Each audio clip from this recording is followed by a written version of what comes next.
Hi, my name is Antonia Bartolomeo, and this is my submission for our differentiation and engagement presentation.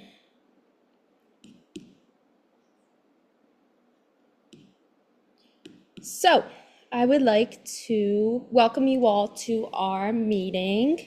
I know previously, the last time we went, we had discussed some ideas centered around brain-based learning and differentiation in the classroom.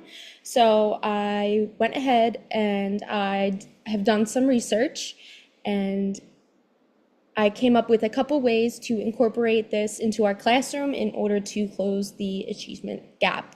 So again, the purpose of this presentation is to just inform us educators about how to close the achievement gap, have our students learn more, and have the ability to differentiate instructional materials to meet student needs.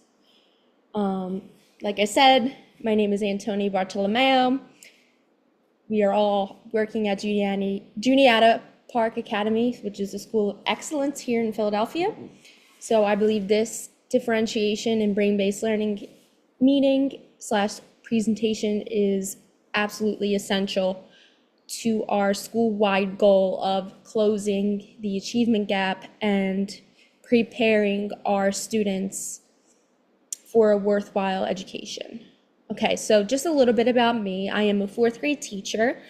I teach in a learning support friendly class. So that means of my 27 students, I have around 8 or 9 with learning disabilities, all varying from traumatic brain injuries to autism, just, all different varieties. So we have a lot of different learners. So there is a very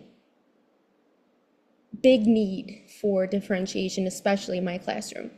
I graduated from Penn State University in 2018 with a bachelor's degree in early childhood education, with a minor in special ed. And then from 2020 to 2022, I attended Temple University and I majored in urban education. And now I am currently enrolled at the Grand Canyon University, and I am earning my degree in curriculum and instructional design.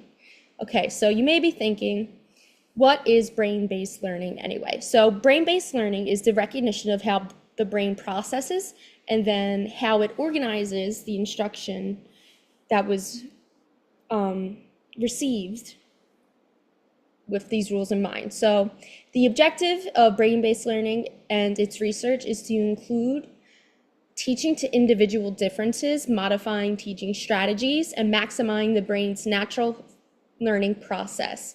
So without the system of, and the knowledge of the working memory of the brain, it is impossible to really understand the nature of learning. That's why there is a very, very big demand for educators to have this information accessible to them in order to differentiate their materials to meet their students' needs. So differentiation could look different, and there's a mission and there's also a vision. So the mission for differentiation is to correlate with brain-based learning with the objective of modifying teaching strategies to maximize the brain's learning process. And its vision, or just simply maybe more of an explanation of what it is everyone learns differently. Differentiated instruction is an approach of teaching that educators can benefit from because it offers them autonomy in their classroom. They could choose the activities that they are doing, with obviously relating to the standards of what we're teaching, and it has to have some relevancy to it in order to engage, include, and motivate all learners of all academic abilities and ways of learning. So differentiated instruction, in a nutshell, allows teachers to identify students that may need additional help with their work or a modification because every learner is different. And differentiation, like I've said many times, is one of the biggest contributors to engagement, retention, and student achievement, which will help close our achievement gap. So differentiation relates to brain-based learning because it focuses on the individual. It focuses on the student as a person rather than just like an atypical learner with the assumption that, everything cognitively is atypical, which is not necessary, as we know, as educators. So it zones in on the learner's needs, how they learn, which then allows the educator to modify instruction and assessments to meet the student's needs. Okay, so bringing brain-based learning into the classroom can look two different ways. So there are differentiated instruction with flexible groupings.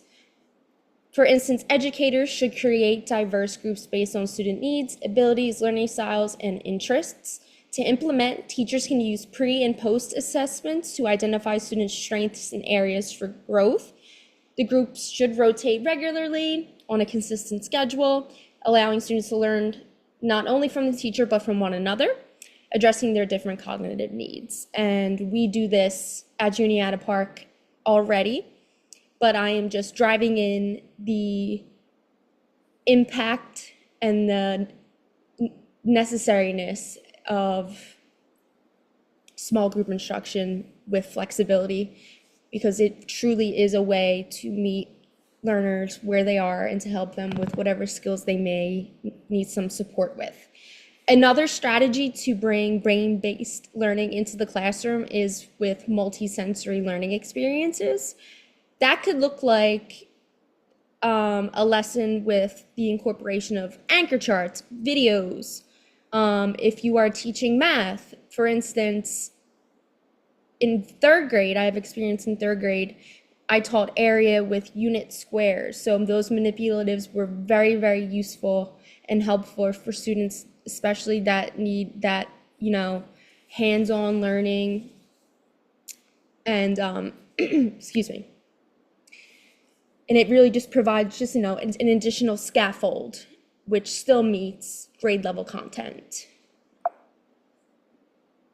Okay, so now we're going to move into engagement and brain-based learning. So how does brain-based learning increase engagement in classrooms? So brain-based learning encourages educators to incorporate pop culture into their lessons, which I studied intensely at Penn State. It really does have an extreme increase in student engagement. If, for instance, I run a Pokemon class, a club, and in that club, students are allowed to trade, verse one another, learn more about Pokemon, research, and they really learn the skill of negotiation. So if those were standards of yours in whatever grade you may teach, you can always incorporate something that is interesting and meaningful to them. Another strategy has to do with neuroplasticity, which is the brain's ability to generate new neural connections in the brain. It also allows the brain to recognize and adapt. So when students are tasked with projects or discussions, they utilize various brain regions, leading to richer neutral impact. So with this brain-based learning strategy incorporated into the classroom, learners can anchor the memory more securely, and hopefully it transfers to long-term memory so they can store that information in their brain forever. Okay, so these are my references. This is where I got most of my research from. I just want to thank you for attending my lecture regarding differentiation based on brain-based learning, and I hope you learned quite a bit. Okay, bye-bye. Thank you.